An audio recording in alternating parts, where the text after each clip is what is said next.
The last chapter ended tragically, and it became apparent that nothing in this series would ever be straightforward.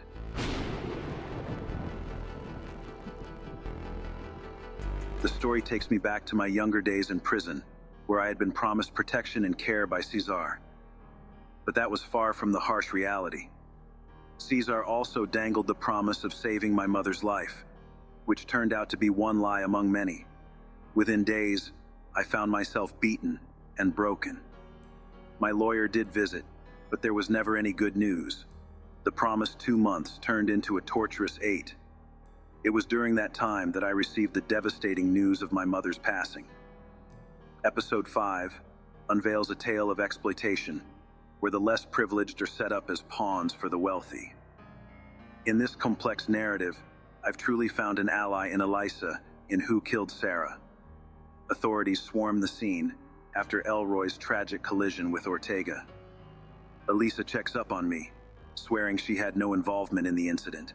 She reassures me that nothing will happen to me as long as she's by my side, offering herself as my life insurance. Our intimate encounters continue. In a flashback, I witnessed Sara and Rodolfo's quick connection, leading to them engaging in a passionate encounter in a car. It's evident they had genuine feelings for each other. Other flashbacks reveal Chema's threats and harm towards Sara, while Cesar makes inappropriate advances. The Lescano family was deeply entangled with Sara. In the present, a guilt-stricken Elroy recalls seeing Cesar getting close to Sara. The weight of his past and present actions weighs heavily on him, as he realizes the darkness he's done for the family, despite his fondness for Sara. Diane the Huntress sends me a message, explaining that he has disclosed everything to Elroy, making Elroy nervous about the messages he's receiving. The following day, Rodolfo visits my house and confronts me about whether I trapped him in the sauna. To his shock, Elisa appears at the door, activating the life insurance. While tensions rise, Lorenzo and Chema embark on family plans, serving as a subplot that may take unexpected turns by the series' end. They offer Clara the opportunity to be their surrogate, a request that initially shocks her, but is eventually accepted. The three of them share excitement, assuring Clara that she will be compensated for helping them with their family plans. Despite the Lescano family's efforts to keep their secrets within, there are members outside, like Elisa, who bear the weight of their burden in life insurance. At the casino, Bruno encounters Imara, a sex worker, and his conflicted emotions about whether to help her become palpable. He seeks information about Imara from another woman. The pressure on a young boy in such a situation is palpable. Meanwhile, Elroy feels disoriented at the casino, repeatedly seeing Sara. Mariana confronts him about discussing Sara with Elisa, reminding him that everything he has is because of her. Elisa and I found ourselves at a masquerade party held in the casino, all part of our plan to gain access to the office and unearth something hidden. As I worked on uncovering the truth, I couldn't help but feel a growing attachment to Elisa. So, in the midst of our clandestine operation, I asked her about the master's program she intended to attend, and when she planned to leave. She calmly explained that her departure was scheduled for next month, and this revelation left me with mixed emotions. Eventually, I completed my task on the computer, but just as I did, a timer started ticking ominously. It was an eerie feeling, with Cesar delivering a speech in the background. The atmosphere was charged with anticipation and anxiety. Suddenly, the screens in the casino underwent a startling transformation, displaying images of Cesar engaged in the disturbing act of hunting safari animals. Shock rippled through the room, and it was clear that this revelation was going to have serious repercussions. Amidst the chaos, Elroy made a dramatic entrance, brandishing a pistol and leveling it directly at Cesar. Panic spread through the room like wildfire as all eyes turned to this unexpected intruder. It was clear that Elroy had reached a breaking point, his frustration and anger at the web of secrets that had ensnared us all becoming too much to bear. Elroy points it at his head, and as the screen goes dark, you hear a gunshot. Elroy continues to battle with his guilt over Sara and his strange relationship with Mariana as he lies injured on the casino floor. Mariana was the person who helped Elroy from a young age, picking him up from an orphanage. Flashbacks show Sara going to Elroy for comfort, but he tried to hook up with her, and she pushed him off. Elroy sees Elisa and me tinkering with the computer in the casino, and he points a gun at us. However, he keeps seeing Sara and freaks out, so he walks away. Bruno looks for Imara in episode 6.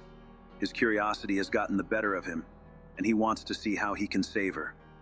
When he finds her, he promises to help her escape. A massive claim from the young boy, bringing an enticing subplot. He doesn't truly understand the world he is in yet. And episode 6 shows another perspective of what happened at the end of the last chapter. Who killed Sara? Plays with different perspectives. After my latest ploy to embarrass Cesar, Elisa tells me that she cares about me. We have formed a strong bond very quickly. Elroy points a gun at Cesar and then points it at himself. A security guard nearby shoots him. As he falls to the floor, he remembers moving his mother's ladder, and she fell to her death. In the present, there is panic in the casino, and Cesar learns that I was in the establishment. I fight my way through the casino and head to the basement. Cesar and I briefly meet each other's eyes, but amongst the chaos, it's short-lived. Cesar's business acquaintance keeps tabs on me on the CCTV and tells his men where I am. Cesar is wanting to deal with the problem himself, knowing the family is fragile and his reputation is slowly ebbing away. Chema and Rodolfo learn that I am trapped in the basement. Meanwhile, Elisa quietly follows her father, Cesar, who is looking for me, wielding a gun. She cannot get access to the next basement area, as there's a security pad on the door. Eventually, Cesar and I find ourselves fighting each other. Chema, Rodolfo, and Elisa find another way to get inside the other area of the basement. I make it outside, and I face them all. They help me inside a van and drive off, leaving Caesar behind. Elisa wants to take me to the hospital, but I don't want to go. It's interesting how Rodolfo and Chema wanted to help me. It assumes they are not guilty of any of this. Caesar is still on a mission and makes his way to my house. He sees my setup and how I'm thirsty for revenge. This is a sobering moment. He knows how angry I am truly. Flashbacks show Cesar having sex with Sara near the water. In the present, Cesar shoots up my place with a shotgun before collapsing on the floor in tears and anger. As the episode ends, there's a shocking revelation.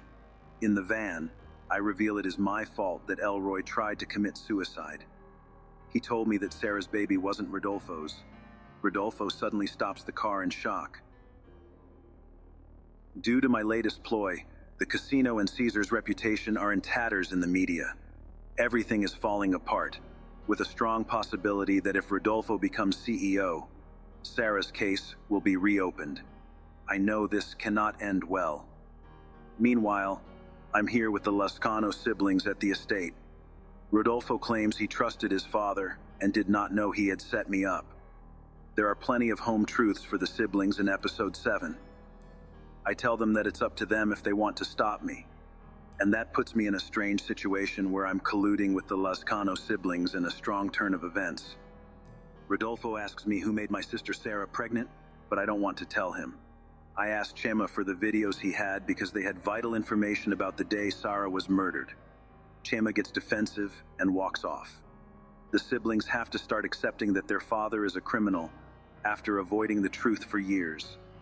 The story is entering a new phase, where it's the family and me against Caesar. The last few episodes have dealt with guilt heavily, but now the story returns to this unparalleled thirst for revenge. I look at footage of Caesar trashing up my place. I see it as fear and guilt. Elisa questions how far I'm willing to go, especially with her father being embarrassed in the media. I explain that it wasn't just Sara and me who were hurt, but my mother too. In prison, in a flashback, I was given a safety deposit box by a useful acquaintance. Inside the box is information to bring the family down. In the present day, I look into the passports of 2 women, Flor and Imara. Flor died 12 years ago. She was bludgeoned to death. Cesar had the passports of both women. It's Flor's father that I met in prison. Being at the Lascano estate brings back traumatic memories for me. I keep on seeing visions of my sister dying. I dive into the water, reliving the experience. Who Killed Sara feels like a transitional chapter as the story enters a new phase for me, the lead character.